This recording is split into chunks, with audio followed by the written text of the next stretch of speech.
the first to know Nsem-Pii TV. Paul Adom Ochre, say, Sammy Awuku between the Fourth Estate and Honorable Sammy Awuku.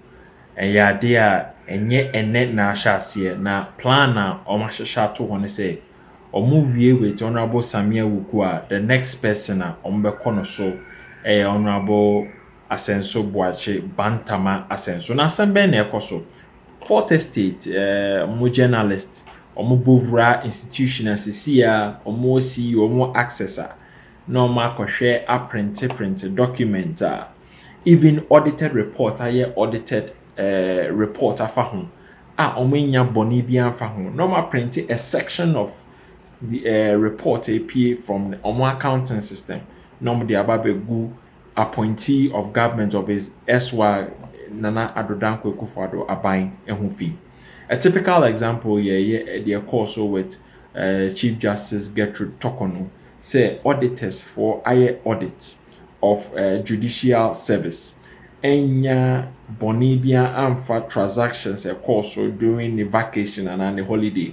Now so now obi afa a section of that was spending politically no de go no fi ne eno ye de gina so say ye de ye for financial malfeasance, but financial malfeasance so de him say a free auditor general's report. Now auditor general's report and ba send minutes not to management na omuntimi enyi ano na amba satisfactory there and ye be decide says ye be charge o and as ye be prosecute sa so na ekoso ewo the former director general of the National Lotteries Authority Sammy Awuku eyi ano almost say the next person omo de say dwumadie na be kono so Bantama Asenso and as Honorable Asenso Boakye, former Minister of Works and Housing. Lawyer Paul Adom Ochre details in yenko. Yes. Samuel Baraba here is saying that after Suleiman Brahma met KGL, he changed his mind, alleging all sorts of things. And Suleiman, good evening. How are you? I don't know if Suleiman Brahma doesn't do that. He doesn't do what Samuel is alleging is that Suleiman Brahma went to meet the business people and something exchanged hands. So after advertising that he was going to publish the story, he didn't do the story anymore. It's a kind of journalism that many people are against. It's journalism for, they call it entrepreneurship or investigative journalism, entrepreneurship, something like that. Journalists who are entrepreneurs by selling stories, basically that. That's what he's alleging against Suleiman Brahma. And I do not believe that Suleiman Brahma works for the Fourth Estate. They present themselves as a paragons of integrity. And so, Suleiman, your integrity is being questioned by Samuel Brahma. He said you held a meeting with KGL. After that, you're not publishing the story. Where's the KGL story? I believe that you are doing a good job. I believe that he's doing a good job. I do not believe that he is entrepreneurship, the work that he's doing at the Fourth Estate. I don't believe so. But this is what Samuel Barba is strongly alleging against him. And he has some instances that he published a story with, that's what the Fourth Estate usually does. All of these investigative agencies do that, announce that, say they bring the story up and say, wait for it, it's coming. And So he did the wait for it, it's coming with KGL. According to Samuel Brian Boabin, he went to have meetings with the KGL people. And since then, he's gone numb on the KGL story. Brian Boabin is therefore alleging that Suleiman Brahma has been influenced. We don't know whether that's true or not, but that's a strong allegation against Suleiman Brahma. Suleiman Brahma, these are the paragons of integrity. This is what Brian Boabin says. He says, still waiting for the Fourth Estate to release its mischievous infographics showing how much the Gamanche, Al-Hassan Suhini MP, Peter Lanchen Tobu MP, and others took from the NLA, just as they did for APN, DI, and the Rebecca Foundation. And when will that NLA KGL story, which their boss Suleiman Brahma hinted at, finally drop? So Brian Boabin is alleging that the Gamanche, His Majesty, Al-Hassan Suhini, a friend from Tamale Central, and Tamale North, I believe, and Peter Tobu, the former policeman who is now a member of parliament, but they all benefited from the NLA within the same context of the good causes thing. That why is Suleiman Brahma not mentioning them? And then Suleiman Brahma chooses to mention Dankwa Institute and Rebecca Foundation and all that. But by the way, Suleiman Brahma said there's something on KGL, and that KGL story is never coming. And he's alleging that Suleiman Brahma has been influenced. I believe that if Suleiman Brahma met KGL, it is in keeping with his journalistic work. If you have a story about somebody, you meet them and listen. I suspect that when he listened to them, he came to the conclusion that his original ideas were wrong and that he had been ill-informed, and so he didn't publish the story. But it behooves Suleiman Brahma that if you are in that kind of situation, you have to publish it. That, oh, I've met KGL, I have listened to them, I have understood what it is. When we publish here about the Asante Achin by-election, we met the MP and we told him that this is the information we have. He explained to us that this information you have is that we came back and said that we do not believe that there's a by-election, etc. So it behoves the journalist, Suleiman Brahma, to come out and explain, having alerted the public that you have something on a company called KGL, that they are in cahoots with the National Lottery Authority, and that there's some corruption brewing over there. Once you have made that allegation, you need to really come and tell us that I made the allegation, but I do not stand by those allegations anymore because I've had explanations given to me. But if you don't do it, then you are definitely going to have Brian Boabin and co. allege against Suleiman Brahma that you have taken something from the KGL people, something which they don't do. Suleiman Brahma doesn't do that. He's a paragon of integrity. The Fourth Estate, they present themselves as a paragon of integrity. But by the way, if they've done something, they should know that people will hear. I mean, as for that, it always happens. Somebody will tell somebody that, when he came, and when I was going to see him off. That happens. So really, I don't know whether that is good or bad, but I also know that the people at Fourth Estate, they are paragons of integrity. I'll leave it here until further investigations, because we are going to talk to people and find out. We are going to ask Samuel Barababi to give us, if he has some evidence, to share with us, and then we'll come here and share with you. So that we'll go on with it. Okay, so that story done. I now hear that the Fourth Estate, as part of this story, are targeting the Member of Parliament for Bantama. That Asenso Boakye is their next target. I don't understand why. Fourth Estate, is it true that Asenso Boakye is your next target after Samuel Awuku? I don't know why.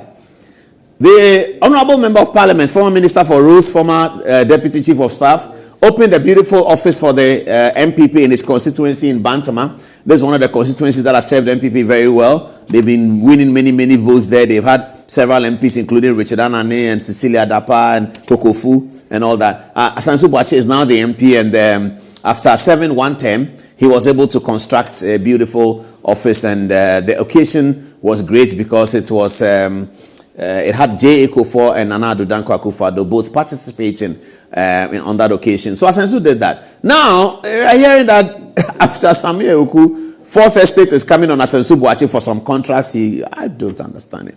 But anyway, somebody wrote an article about something the Fourth Estate is doing. The kinds of things they are talking about. Sammy Awuku gave this money here. Those things can excite people, you see. But it's not germane to the development agenda. This is the problem sometimes I have with them. They focus on little things they call corruption. They get very excited about something that it doesn't have any real impact. What it does is that it makes the people like the journalists because, hey, he was able to catch a thief who stole 8,000 and all of that. But it doesn't make journalism of impact, significant impact. It's important. They talk about saving money and all of that. And they've been saving money for 10 years and there's still a problem. There's a systemic structural difficulty with the democracy that must be addressed by the media. Constitutional amendment, what a minister can do, levels of competence, what do people achieve? Those are fundamental to changing our situation. Not Sammy Awuku gave 50,000 to Madina MP and it's under good causes and they should have given it to the Disabled Society of Ghana. Yes, I agree with that. But should that form a big part of our conversation standing here this evening talking about that? I don't know. The Ghanaian people should decide. But we hear that Asenso Boakye is the next target. So we'll see how that goes anyway. Now, last week, we did a story about Justice Bafo-Boni. And this is the story. This is a gist. I'm going to share with you. It's a gist. So there were people within the president's office, inner circle of President Mahama, who didn't want Bafo-Boni to be nominated as a Chief Justice. That's normal. It's natural. It always happens. In politics, that's the game. There were those who wanted Justice Bafo-Boni also to be nominated. So what you do when you have a situation like that, you don't get upset because there's nothing to get upset about political appointments. They'll always be lobbying for other people. However you think somebody is qualified, another person has a different opinion. That's That's the inner circle politics around the presidents of Ghana and presidents of everywhere. So you don't have to get upset that people don't want your choice. They want another person. What you do then, if you can, is to develop and devise a strategy that will help you to achieve the results. Because the president's an individual. He's a politician. He's an individual as a leader. He's going to listen to everyone. And then you have to find a way to sway the president to your side. It happens on a daily basis when presidents are about to make important and sensitive appointments. So the gist is that the NDC people who supported Justice Bafo-Boni, they mentioned to him, the chief, the thing is becoming very tight. You have Amadou Tanko in there. And the lobby for Amadou Tanko is coming from very important, significant quarters. I won't mention the name, but they told me. It's coming from very important quarters. Amadou Tanko's nomination. There's also the age-old Justice Kulendi thing, which is also being captured by some important people around the president. In fact, some of the president's immediate family wanted Justice Kulendi. Okay. And then there are also those who think that Justice Gabriel Poaman has done more than enough to get the situation, something they call the situation. We don't know what it is, but we can surmise that is reference to the talk or no removal. We can surmise that, but we don't know. So Justice Gabriel Poaman too should be considered for the position. In any case, Bafo-Boni will end in December 2026, next year. He's gone. Okay. So the supporters of Bafo-Boni, we heard this last week, told him that, Chief, one of the ways in which you can get this thing is you have an invitation to the bar conference, you speak there. Perhaps you should touch on Galamsey, perhaps, because it's real. The Galamsey is a problem. When you touch on Galamsey, you will be able to attract some attachment of independence to your candidature. Because right now, it is suspected that there has been a railroading of Tokonu out of the seat. And it is suspected that all of us have participated in this process. So if you were to stand one step away and speak about Galamsey, which is true and which is public knowledge, you will be able to attach to yourself a certain sense of independence. That will make it very difficult for the government to ignore you as the acting Chief Justice and place another person, because the independent MPP media, the Paul Adomotris of this world, Miracles Abuaje and Nana B and all those people who come on Good Morning Ghana for MPP talkatives and all that, they are all going to point fingers at John Mahama and say that, oh, you see, the guy was acting. Because he spoke against the president, they didn't give it to him, and he's going to paint the president as an intolerable kind of person. Already, the president having to struggle with that kind of narrative. And he's a president who has always been presented as one who is very friendly and who is very tolerating of people who don't like him. And so you see John Mahama smiling with MPP people, shaking hands with MPP people. He seems to tolerate people who don't like him in politics, who don't like his politics. He would like to keep that image. So if you go hard at Galamsey, it just might work. That was the lobby. This is what we hear. That was the lobby. It appeared that it was successful. Hugely successful. Because today, here we are congratulating Justice Paul Bafo-Boni, and who is now being taught about as for all of these civil society independent thinkers, think that, oh, he's a very independent-minded judge. He was acting Chief Justice. He went to the Galamsey place and spoke about the issue. Now, Justice Bafo-Boni why did he need to do something to give him a certain sense of independence? Because right from the get-go on the Tokonu matter, it had appeared and references had been made that Justice Bafo-Boni as acting Chief Justice had empaneled. He sat on the panel. Tokonu lost all the decisions. Everything was against her. She complained to the Supreme Court and the unanimous decision. At some point, the court said they have no jurisdiction because the matters are in camera. All of these things, legal as they may be, clothed with legal legitimacy as it may be, seem to have suffered quite a bit of moral legitimacy. All of these decisions. However much that they were clothed with legal legitimacy because it's a procedure, they seem to suffer a bit of political and moral legitimacy. So in those circumstances, all of the people who had participated may have been suffering some deficit of moral and political. If one of them, the acting Chief Justice, were to speak about this very obvious matter, the Catholic Bishops' Conference had written about it. If he were to speak about it, just maybe he will attract and attach himself with some level of independence. If that happens, he will be the most attractive person for the position in terms of taking the governance box, because the government of President Mahama would not like to be told that, oh, you had an acting Chief Justice. Because he went to the bar conference and spoke against you, you ignored him for the Chief Justice. So you sort of bottled them into the position. Is that what happened? I don't know. Maybe. I don't know. But what we can say tonight is that congratulations to Mr. Justice Bafuboni. He's been nominated by the President of Ghana as the next Chief Justice. He's going to face Afenyo Makin and the rest of the appointments committee. Of excavators. In West recent media reports that Ghana imports the highest number of excavators in West Africa and the second highest number in all of Africa. If indeed that is the case, one may ask, what thriving business in Ghana requires the importation of such huge numbers of excavators? If entrenched interests hide behind status and privilege, then we as lawyers have a moral duty to strip away the impunity that shields them. The rivers of Ghana cannot speak. The forests cannot do likewise. But we as custodians of justice must raise our voices on their behalf. Anna, you were supposed to have been at the younger 80. United Nations. And the water leak is also getting bad in that side, eastern part of the southern Ghana.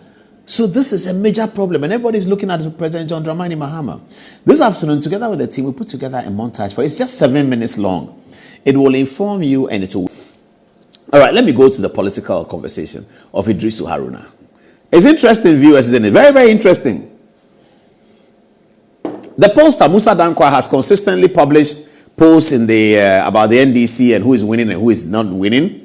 And in those polls that Musa Dankwa publishes, Idrisu Haruna, the Minister for Education, is always coming up tops. Two major polls that Musa Dankwa has done. Haruna Idrisu has come up tops as the NDC person who can win the primaries, very popular among rank and file, etc., etc. This week, whilst the president is away in New York, and whilst the president is away with the chief of staff, because that doesn't often happen, usually when the president travels, chief of staff is here. But this week, the president and the chief of staff have both traveled to New York for the General Assembly. I can understand that the chief of staff went in to give the president tacit support in his first General Assembly in his second incarnation as president. Idrisu Haruna has taken the opportunity, whilst the party chairman is doing a thank you tour, to name the successor to President Mahama that he is looking at. You know, one minister, very important minister, told somebody that in terms of the NDC ticket, all what we are seeing is not what the NDC wants. What the NDC really wants, he said, is Jenan Opoku-Agyeman number 1, Haruna Idrisu number 2. That's really the ticket that the NDC is going to move with. That's what the minister said. He said Jenan Opoku-Agyeman number 1, Haruna Idrisu number 2. So we all heard that, but we ignored it. This week, it looks like it's a plausible, very plausible conclusion for the NDC. Because Haruna Idrisu clearly endorsed the Jenan Opoku-Agyeman for the 2028 ticket. Haruna Idrisu knows that Johnson Asiedu Nketia is looking for it, that he's campaigning for it, that he's working towards it, that he's in fact in pole position. Haruna Idrisu knows that Julius Deba, the chief of staff, is looking for it, he's working for it, and he hopes to overtake Johnson Asiedu Nketia. He knows that. But he said, Professor Jenan Opoku-Agyeman is the ticket holder. See the video. See it. It's my prayer that God will give you long life and good health, that probably you will be elevated to become the first female president. I've been in cabinet with you, at least the first session of the cabinet and the second session of the cabinet.